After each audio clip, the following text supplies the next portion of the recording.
In Secret of Secrets, Dan Brown's latest thriller, he introduces a character with dissociative identity disorder, a kind of a fractured protector known only as the Golem. Now, here's the thing. What if that's not just a dramatic plot twist? What if it's a clue? What if dissociation isn't a malfunction of the mind, but a feature we haven't yet learned how to read? What if Brown's most intriguing idea isn't fiction at all, but a real window into how consciousness actually works? Hi, I'm James. I'm the author of the upcoming book, The Dream of Matter, and I run a neurotherapy practice called Peak Mind. My work lives at the edge of neuroscience, metaphysics, and ontological mathematics, the logic and structure of consciousness and mind itself. So when I picked up Secret of Secrets, I had this strange, almost really comically funny feeling. It was like I was almost reading my own book, but in disguise. Page after page, Dan Brown was teeing up the same themes I'd been exploring for some years. I actually laughed at one point and thought, maybe I should send him a thank you card, because he's warming up a mass audience for ideas that I think once you strip away the chase scenes and conspiracies are exactly the terrain my work lives in. And this isn't just a personal interest. I think these questions matter deeply, because if we could understand the true nature of mind and the reality of the soul, it could change how we think about free will, mental health, identity, and even how we organize society. So consider this video the first in a series, kind of a nonfiction companion maybe to Secret of Secrets, but grounded in reason and logic, not just narrative. And yes, it is also a teaser for The Dream of Matter, my upcoming book. And just a warning, there are some light spoilers ahead. So one of the first things I appreciated in Dan Brown's novel is how Catherine, the protagonist, well, one of the protagonists, admits right up front, we don't even agree on what consciousness is. And I think that's a really honest starting point, because the field of consciousness studies often gets tripped up by its own definitions. In the book, Catherine seems to lean towards the common view, that consciousness is experience, the sense of what it's like to be something. And her manuscript even points out that infants are conscious from birth, in this sense anyway, challenging the old idea that consciousness slowly develops over time. But I would challenge this. Is experience enough to be conscious? Like if we draw from thinkers like Gillian James, consciousness then goes beyond experience. And it's more about the ability to step back, to reflect, to narrate, and to model yourself, and even reflect on your own thinking. James's definition holds up for me because it just explains more. It includes metacognition, inner dialogue, and crucially, it gives space for the vast architecture of our unconscious mind, which is where we're headed next. So by that definition, an infant does have experience, and certainly it's conscious of that experience, but it may not yet be fully conscious. The real issue here is that we use one word, consciousness, for multiple phenomena. And then we argue about when it begins without clarifying which version we're talking about. My own view, grounded in the logic and mathematics of mind, is that consciousness is a kind of a coherent, emergent pocket within a much larger system. The unconscious isn't an afterthought, it's the ocean, and consciousness is more like a tide pool in that bigger ocean. And this is where, with the unconscious mind, and we really get things backwards. We tend to think of the unconscious like a basement or a cellar, some dusty storage room for repressed memories and leftover instincts. But in reality, it's more like the engine room where everything comes to life.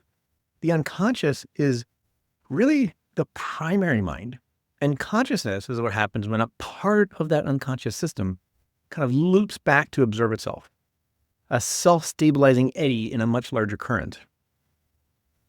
In The Dream of Matter, I describe it like this. The unconscious is the producer, constantly generating thoughts, images, possibilities, and then consciousness is the consumer. It selects, edits, and has the opportunity to revise what comes out, so it can reshape the raw input from the unconscious mind. And that's where free will enters the picture.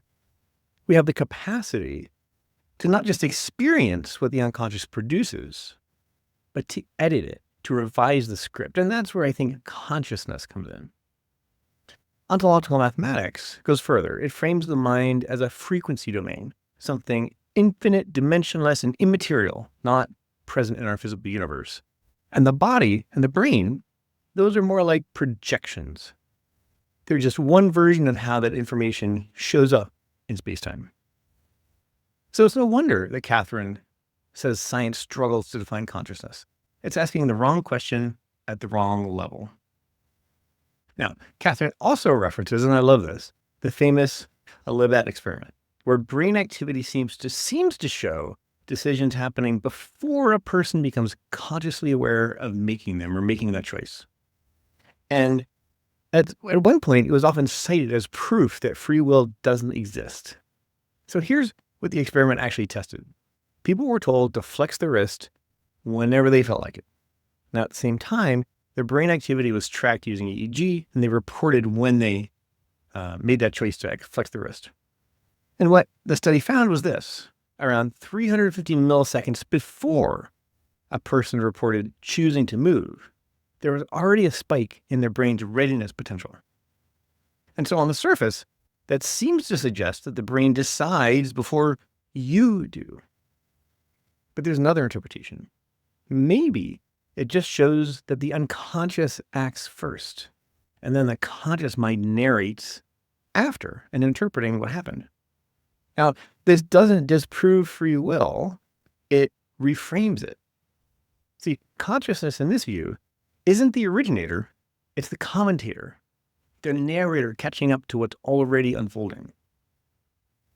And here's where ontological mathematics sharpens the picture. True free will doesn't have to live inside the brain's neurons. It lives, in fact, outside of space-time altogether. Free will arises in that frequency domain, what we might call the soul, and expresses itself here not through mechanical reaction, but through resonance with the body. So rather than debunking free will, I think this experiment actually helps locate it, just not where we were looking. Just because the unconscious mind is making a choice doesn't mean it's not part of us. But now back to the Golem. Unlike Brown's earlier golems, who are often driven by singular obsessions, Secret of Secrets centers around this character with dissociative identity disorder. And honestly, I was surprised, because Brown doesn't claim to be theorizing about mind. But DID is exactly the example I would have reached for to give an example around the mind and consciousness. I recognized what was happening the moment the Golem showed up, honestly. Brown describes him as a kind of a protector, a mystical guardian tasked with carrying another's pain. That's exactly the logic of DID in a nutshell. Trauma becomes unbearable, so the mind splits off an alter who can bear it. And I think Brown captures it really well. Sasha, the host personality, experiences blank spots, missing time, like when you daydream drive and suddenly realize you've arrived with no memory of the trip. And see, when life gets safer, the protector can retreat. The system relaxes. That really tracks with real-life DID. And then there's this powerful moment where the Golem kneels in reverence, sensing the unity of souls that so many have failed to perceive. Now, Brown may not have meant that literally, but I hear something deeper, a brush with the logos and really understanding the structure of mind. Because dissociation at its best isn't just defense. It can be a tuning mechanism. It can open us up to hidden patterns. In the Dream of Matter, I argue that ontologically, we're not all a singular self, like a singular oneness. In fact, each one of us is an individuated, eternal, irreducible mind or soul. But functionally, we can become one, a functional unity, a resonance between us so deep that apparent separateness dissolves. And I suspect that people who navigate DID might, in some ways, be more attuned to that true architecture of mind and consciousness, because with these minds, they're dealing with different parts and learning to bring them into harmony. And in fact, Carl Jung, I think, found something similar in his own descent into the unconscious and his own struggles with mental health. I think those who dare to face those depths often return with real insight. There's even a moment in the novel where Sasha struggles to stay anchored in her body, as if being pulled under by a wave that she just can't overcome. And that really struck a chord with me. I've experienced sudden, I call them sleep attacks, throughout my life. These blackouts that feel like my mind is being pulled into some deep current, and I just, like, oppressive, and I can't fight it. And yet, they actually began to recede when I began engaging in my own work with unconscious parts and complexes in my own psyche, in my own mind. So I don't identify with the label of DID, but I do know that undertow. And I think it's a more common human experience than we realize. And that's the point I'm trying to make here, is that dissociation isn't an alien glitch. It's just a magnified version of dynamics present in all of us. In fact, I'd argue that we're all somewhere on the spectrum of dissociation. Most of us just have simpler constellations, an ego, perhaps a few close personas, maybe a couple of shadow elements. Whereas DID is a more dramatic split, usually born of trauma, but the structure is familiar.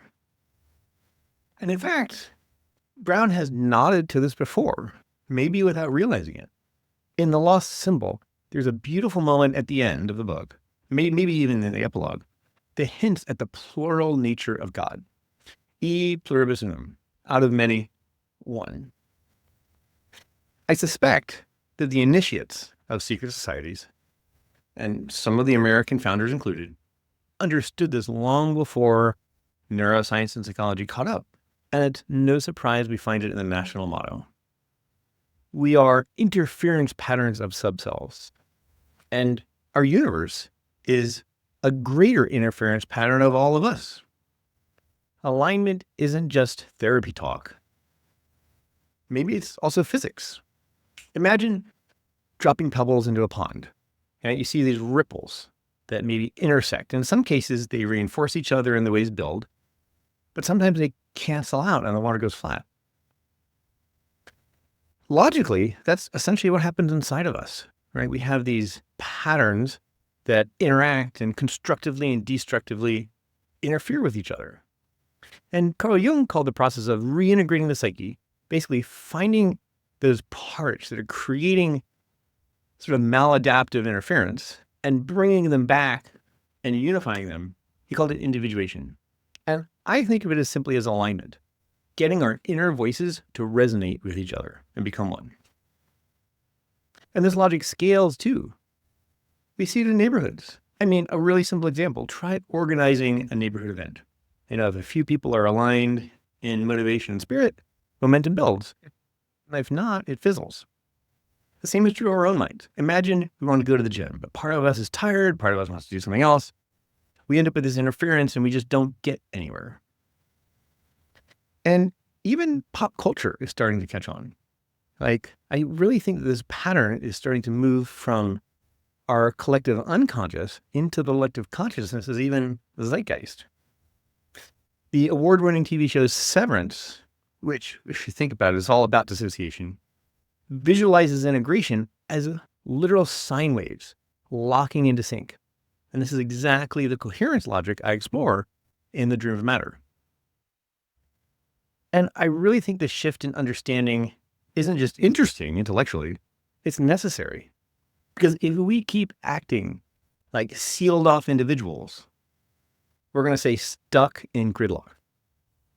But if we can begin to see the self, ourselves, as a system, and then extend that model outward, we can start working together in a totally different way. Imagine the mindset going from me to we, from isolated egos to coherent teams, inside and out. I think that mindset alone could change how we solve problems on a small scale and even a large scale, how we listen, and even how we live. And that brings us back to Dan Brown and The Secret of Secrets. Brown's gift is a truly amazing gift is Mythos. Symbol, story, mystery, and of course, thriller. And Mythos really wakes something up in us. It inspires. But Mythos isn't the destination. I think of it as an invitation. The destination is Logos. So Logos is structure, logic, reason, mathematics. It's the recognition that mind is made of mathematics, and in fact, mathematical waves.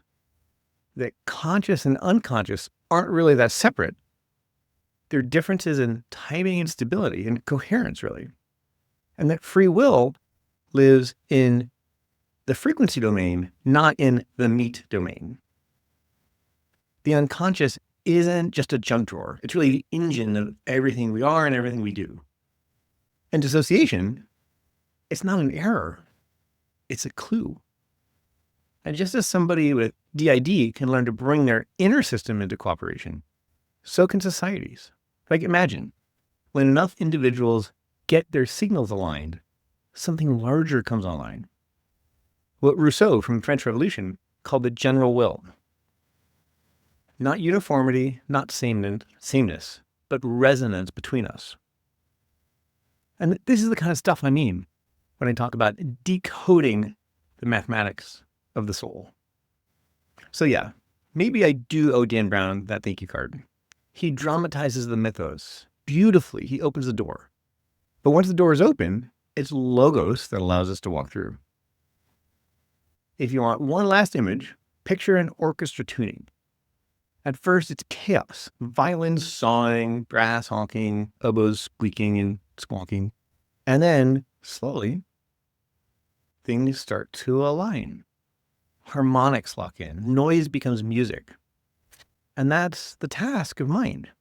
From Sasha's system learning to cooperate, to each of us synchronizing our own signals, to entire societies struggling towards coherence. It's really all the same geometry. So we learn to resonate, and we realize what the Golem already knew. Separation is an illusion. Thanks for listening. If you want to go deeper, check out my upcoming book, The Dream of Matter, link in the description. And if you're curious about applying this kind of work in your own life, visit Peak Mind, my neurotherapy practice.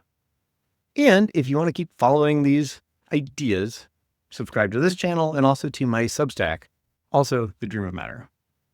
Until next time.